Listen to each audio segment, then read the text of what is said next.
Hi, this is Rick Adams from practicalcsm.com, and today's podcast is part one of job hunting advice for customer success managers with my guest, Alan Fecamp, Director for B2B SaaS and Technology for PIE Recruitment. Alan is a real expert with decades of recruitment experience, and I had a lot of questions for him. So this conversation went on for well over an hour, and so it is divided into three shorter and more manageable parts for you. In part one, Alan sets the scene in terms of how to audit one's own knowledge, skills, and experience and determine what types of customer success roles to apply for, how to start filling knowledge, skills, and experience gaps, and how to start building a personal brand on social media. In part two, Alan talks about where to go to find the best positions being advertised and how to create a good quality resume and cover letter. In the third and final part of our conversation, Alan concludes by discussing how to improve the odds by doing more than just sending in the application and hoping for the best, and how to prepare for and perform to one's best during the interview. I hope you enjoy part one, and please sign up to our newsletter at practicalcsm.com/sign up. That's sign-up to make sure you don't miss parts 2 and 3 when they are released. Hi, my name is Rick Adams from practicalcsm.com, and I'm joined today by Alan Fecamp. Alan is Director for B2B SaaS and Technology for PIE Recruitment, PIE Recruitment. Alan describes his organization as a rare breed of recruitment agency whose mission is to cut out all the hassle and funny business that comes with a job search and to deliver a more bespoke service that puts people front and center, which sounds to me like the perfect recruitment agency. Alan has 19 years of recruitment experience, the last 10 of which have been focused specifically upon recruitment within the B2B SaaS industry, and he works in London in the UK. It therefore goes without saying that he knows a thing or two about recruitment, including about how to find, apply for, and secure the right customer success role. Alan, a very warm welcome to you. It's great to have you here. Good morning, Rick. Thank you for having me. My pleasure. Really glad to have you here. And by the way, I forgot to ask you beforehand, is it PIE or PIE? It's PIE. It's PIE. Okay, thank you very much for that. Pop with meat in the middle. Okay, so perhaps not unsurprisingly, given your job title, today's conversation is about job hunting, and our title is Job Hunting Advice for Customer Success Managers. And Alan, I have lost count of the number of people who have contacted me on LinkedIn or approached me via email or got hold of me one way or the other, wanting help and advice on getting a job in customer success management. And in fact, there have been so many that we have decided to launch a specific training and coaching program aimed just at what I describe as transitioners. And what I mean by that is people who perhaps do currently have a career in a profession with transferable knowledge, skills, and experience. So, for example, people like account managers or service managers, for example, and who now, for one reason or another, either perhaps redundancy or perhaps they just see customer success as being a great career option anyway, have decided they want to take up a career as a customer success manager within the customer success management. Now, obviously, I'm not going to be talking about the details of that program today. This recording is about extracting the wisdom from all of your experience that you've had over the years, Alan, in recruitment, helping SaaS companies to recruit their employees, including, of course, recruiting CSMs. What I did just want to say, though, is if anyone is interested in learning more about our Transitioning to Customer Success program, they're very welcome to reach out to me for more details. But back to our conversation, and as I said, I've lost count of the numbers of people asking for advice around getting a job as a customer success manager. And so I'm very pleased that you accepted my invitation to come onto the podcast show as a guest to talk about this particular topic. So thank you for that. But before we get into the details, can I please ask you to introduce yourself to everyone but maybe tell them a little bit about your career to date and your current role at PIE Recruitment? Sure, no problem at all. So I need to update this, actually. I've just realised it's probably my 20th or 21st year in recruitment now. Wow. So a career recruiter, spent 10 years, started out in field sales actually, and did about 4 or 5 years doing more of an FMCG field sales role. Moved into recruitment and joined a very young business with a handful of people, became a director, scaled that up to about 60 heads, and then that led to an exit. Back in 2009, started my own agency called Just Digital, which is really where the move into SaaS came. And over time, we started to see some customer success briefs, which in truth, when they first started to come through, after a few years in, felt very alien, had no idea what they were. That was around the time when customer success was a new thing, and we were all trying to figure out what it was, and probably still are to some extent. So between 2009 and April 2019, I owned and ran Just Digital. And I'd say the last 5 or 6 years there as a small boutique agency, we were heavily focused on customer success. I exited that business to PIE last year. And the reason for doing that was really to plug into a larger agency where we could actually scale out the team focused on the SaaS market. But my personal responsibility is still largely entrenched in the customer success space. So that's where I spend most of my time day to day. And actually, it's the part of the market I enjoy the most. It's, I enjoy the community aspect to the CS space. And yeah, it's the area I'm most passionate about. So I have a dual responsibility. One is a divisional head leading a team, and the secondary responsibility is still as a billing consultant, and that's heavily focused on customer success. Very interesting. Thank you for that. And yeah, it's interesting that you say that you like the customer success aspect, because of course, if you're recruiting into SaaS, I imagine a lot of what you're recruiting is more technical roles. We're a commercial recruiter, actually. So we only do go-to-markets. We only do sales, customer success, I see. A little bit of marketing. So the majority of what we do is really across sales and customer success. Oh, very interesting. All right, thanks for that, Alan. And once again, thank you for agreeing to be on the podcast. I'm really glad you're here, as I've said, because I think this is something that is very, very of interest to so many people right now. And the way I see it is that job hunting is a little bit like politics or soccer or the latest movie, in the sense that everyone that you talk to about it has an opinion about it, about how you should go about job hunting and what you should do, what should be in your resume and what shouldn't be in your resume, and how to format it and who to apply to and all the rest of it. And frankly, there are as many opinions, it seems to me, as there are people that you ask, and most opinions, to be quite honest, are not really based on anything substantial. And to my mind, because of this, because everyone seems to set themselves up as an opinion giver around job hunting, there's an awful lot of misinformation out there, and just a lot of noise from people who perhaps do not have the type of direct experience that you've just described. And in addition to that, and I apologize in a way to say this to you, given that it's your career, but in my opinion, and I realize this is just my opinion, job hunting is a tiresome, stressful, unpleasant task that, frankly, I'm very glad I don't have to do it anymore. And to my mind, anything that can be done to make it more efficient, easier, less unpleasant, more successful, faster, to my mind, has to be a good thing. So for all these reasons, I'm hoping that you can help us cut through all this noise and provide some clear and unambiguous guidance for everyone to understand and follow. So do you agree with any of that, and would that be okay? Absolutely, yeah. Well, I'd certainly agree with the tiresome, stressful elements of trying to find a job. So if there's any value that I can impart that's going to alleviate some of that, then that would be great. Thank you, Alan. And just to say as an aside, is that when you're closer to your microphone, it's loud, but when you're a little bit further away, you're getting a little bit soft in the volume. So if you can stay closer to your microphone, that would be helpful, please. Okay, so let's get started. My own belief is that the start point for the aspiring customer success manager, or indeed for the existing CSM who's looking to transition upwards into a more senior role, is in fact to start with themselves rather than with looking for roles. So you need to sort of do an audit, I think, of yourself. You need to take a long, hard, honest look at yourself and how you come across to the rest of the world, and perhaps, if necessary, make a few adjustments so that you are, when you do start job hunting, you are in a position to be as attractive as possible to the recruiter before you even think about applying or perhaps even looking.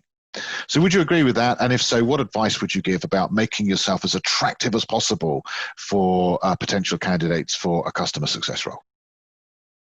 Yeah, I'd absolutely agree with that. I think Well, from the perspective of, sorry, Rick, can you hear me okay? Is this the right Yeah, volume? thank you. Yeah, excellent. So for someone looking to transition into CS, I think it can be a minefield. I mean, there's so many variants of what customer success functions do, and they differ greatly depending on the target industry you're looking at, and then also from company to company. So I think, that's the first challenge I would expect somebody to have when they're looking to move into the CS space for the first time from, say, sales or account management. So I think I get asked this question a lot about how you should attack that. And I think the single best piece of advice that I can offer is really just making sure that you're bringing something to the table in terms of value. And that has to be something around your industry knowledge or something in the way you interact with your current role, your current customer base that can be transferred across. So I think going to say an e-commerce company, if you're a salesperson working with similar technology, that would be an easier transition for you to make. I think the step too far for me at the moment comes when you're trying to transition both industry and role. You need to break that down and actually really kind of use what you've got from an experience base to lessen that gap and make yourself appeal to the hiring company. Probably trying to do both, particularly given the market dynamics right now, is going to be a little bit of a stretch too far, I would say. You've also, think about your... So can I just check, sorry, apologies to interrupt you, Alan. So just to give a practical example. So let's say you have been selling accountancy software. Yes. So you have experience of the accountancy industry, you have connections within it, you understand the types of problems that accountancy firms have, the types of challenges that they have, the types of strategies that they have to grow, Yes. and you can talk the language of the customer to the customer already. So you've already got that, and that would be highly transferable potentially for a customer success role into an organization that also sold to accountancy firms, for example. Would that be the type of thing you were thinking 100% of? spot on, yeah. And I'd also say secondary to that, you can, if it's not an exact fit from a product perspective, think about your buying persona, your business lines that you're dealing with within a target customer or a customer. So if you're dealing with a CMO or if you're dealing with a CFO, and that's what you're doing in your current role, then perhaps try and identify companies that operate in a similar space and will be dealing with a similar Okay, yeah. So if whatever you do currently involves you going on site to the manufacturing plant and talking to people about sort of highly operational sort of manufacturing conversations about quality and efficiency on the shop floor, and you're used to those sorts of conversations, then perhaps you should be looking for a customer success role that needs that sort of ability to talk to that sort of person about those types of things. Absolutely that. And as I say, that's from the perspective of somebody with some commercial experience behind them looking to transition into a CS role. You've got to bring something. You've got to bring some kind of knowledge base or skill set to the table. When you say by commercial, so let's say I was a product specialist. So let's say that actually I knew the product of my or know the product of my existing company, really, really well, and the product is a product that is bought by CMOs for the sake of argument. Yeah. But so it's not so much that it's commercial. I haven't had sales conversations with them, but I've had very sort of product focused business conversations with them, if I can, if such a thing exists. So I've been the technical person, but I've had to translate my technical experience into talking to a CMO. So I'm talking about marketing to them. I'm talking about the product in terms that they understand, even though I am a product specialist. So would that still count? Absolutely. So when I say commercial, I mean, I suppose better way of putting it is business experience or workplace experience where you've worked with a customer. So, and you understand. So product management, project management sometimes has also worked quite well from a transition perspective, depending on the makeup of the CS org where you're going to. But I think I suppose the underlying point is there needs to be some transfer of expertise in your background that the the hiring company can look at and see some relevance in there. And whether that be from a role perspective or product perspective or market knowledge perspective, there has to be something there that you can work on and highlight to that potential employer as bringing value to them. Okay, cool. So how do you audit that? What is it? What's the process? What should someone do? How should they think about this? Yeah, so I think that's going to come through. So if you've identified a role, you need to do an audit on that particular company and that particular role to make sure there's some relevance there. I would say so, and then you're then looking to find the angle where you can bring value, I would say. So it's an audit of both your own skills, but also an audit of the types of roles and types of companies that you're actively targeting in the market as well. Okay. So I think there's no one answer to that. As I say, it's just a case of making sure the matchup is there and then extracting the most relevant parts of your experience to that company. I'm probably making more of it than is needed, really, because I think, I was asking a really basic question that probably doesn't need to be asked, which is, you need to just step back and think, right, who do I know well? Whose problems and pain points and challenges do I get involved in helping currently or previously? Come to that. Which worlds would I, if I was dropped into a conversation in that world today, would I be able to follow the conversation and be able to nod along and understand what on earth they were talking about, rather than be completely confused and have to keep asking them, what do you mean by that? Yeah, absolutely. That, as I say, it's probably more so now over the last few months that immediate value is vitally important. People are going to be looking at that and prioritizing people that can bring that to the table. It's always there. It's just obviously it's increasing importance from a hiring company's perspective in recent months, just because of the way the dynamic has shifted. Okay, so rule number one, to make yourself attractive for a particular role, is you've got to have some what I would describe as business relevance. Yes, which is that you are familiar with the world of the customer of the company that you're going to apply for the customer success role of, so that they can then throw you into a customer facing role, which obviously customer success is, and you are not going to have the customer roll their eyes and have to explain everything from the ground up and you not get it. And instead, you're actually hitting the ground running, understanding the customer's pain points and challenges and opportunities, and being able to give some really good advice based upon your previous experience related to the use of the product of your new company to get them into the position where they get the value that they want out of it, where they're doing the things they want to do to get the outcomes that they want, which is a very long-winded sentence. So I apologize for that. I'm out of breath now. So is that a good summary though? Yeah, I'd say so. Yeah, it's not so much like, I think it's a foundation rather than an expectation to hit the ground running completely and throw you into the deep end. It's just having a foundation of knowledge that you can lean on. So whether it's understanding the terminology of that market or how a CFO communicates and what his challenges are. It's just having that foundational awareness that's going to help you apply to the right types of companies and actually for the company to see relevance in your application. So we sell a media product to media people. Do you understand what the beast is? Do you understand what type of animal a media person is? Have you sort of lived and breathed with them, had lunch with them, talked to them, know what types of things turn them on and turn them off? Yeah. Can you hold your own in that sort of environment? Brilliant. Okay, thank you for that. So is that really the core of making yourself attractive? Is there anything else to add to that aside from that particular aspect of sort of previous relevance to the to the industry or to the customer environment? Is there anything else that you would add to that?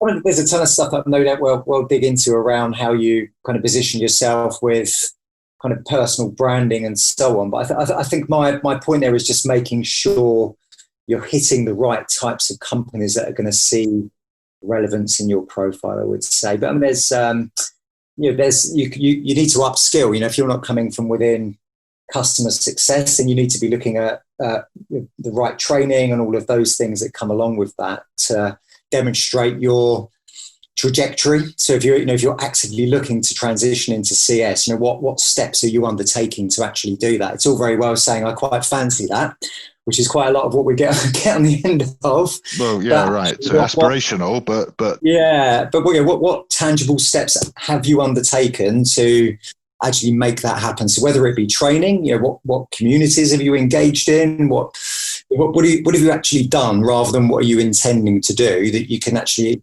highlight to a prospective employer about your intention to move into customer success as well. So I'd say that's also very, very important. Okay, cool. So for those who are not existing, obviously, if you're an existing customer success manager, this is not an issue because you can say, yes, I understand customer success because I have done it. And I know that I can do it because I've done it. And I can sort of point to evidence about my results of my activities, which obviously we'll get to talking about how to write a good resume and focus on results, not just activities, etc. when we get to that point. But of course, if you haven't got specific customer success experience, the next best thing then is to look at what you've done in the roles that you have done that are part of the customer success role. Yes. So one obvious example would be relationship management, right? So if you've managed stakeholders, if you've done stakeholder management, you mentioned project management. If you've managed a process through to successful completion, it may not be the same type of project. So maybe it's an onboarding and adoption type project when it comes to customer success, and maybe it's something slightly different what you've been doing, but it's highly transferable. So you start to think about some of the actual activities that you do as well, and see which ones of those are things that customer success managers also need to do, and make sure that that you're highlighting that. Yeah.